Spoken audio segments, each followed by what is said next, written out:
My name is VanOpdorp, coming to you from Dana-Farber Fieldhouse here in Foxborough, Massachusetts. Below me, the Real Boston Rams are making their final preparations for the 2014 season opener at Veterans Stadium in Quincy, Massachusetts, where they will take on the Vermont Voltage.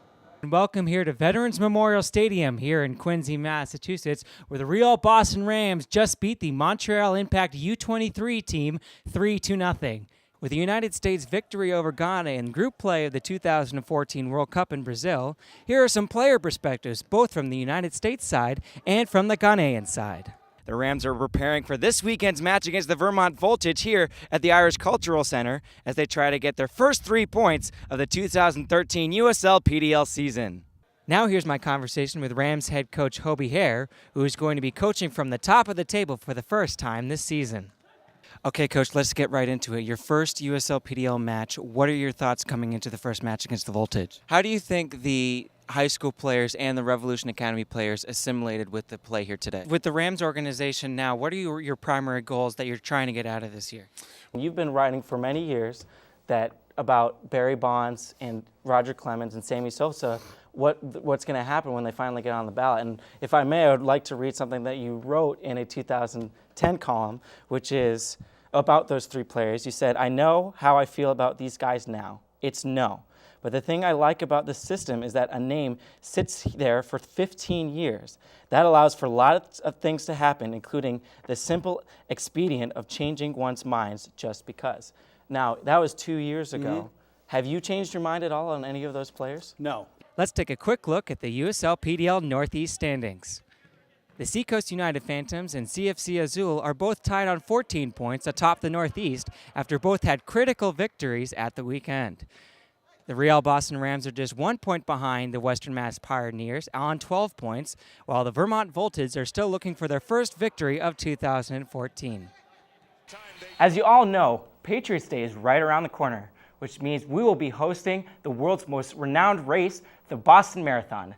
This year, the women's soccer team is going to be represented right in the thick of the field. Once again here in Boston, and runners are out all around the hub getting ready for Beantown's greatest race. And this year, the Boston University women's soccer team will be well represented on Patriots Day when runners scamper through BU's campus.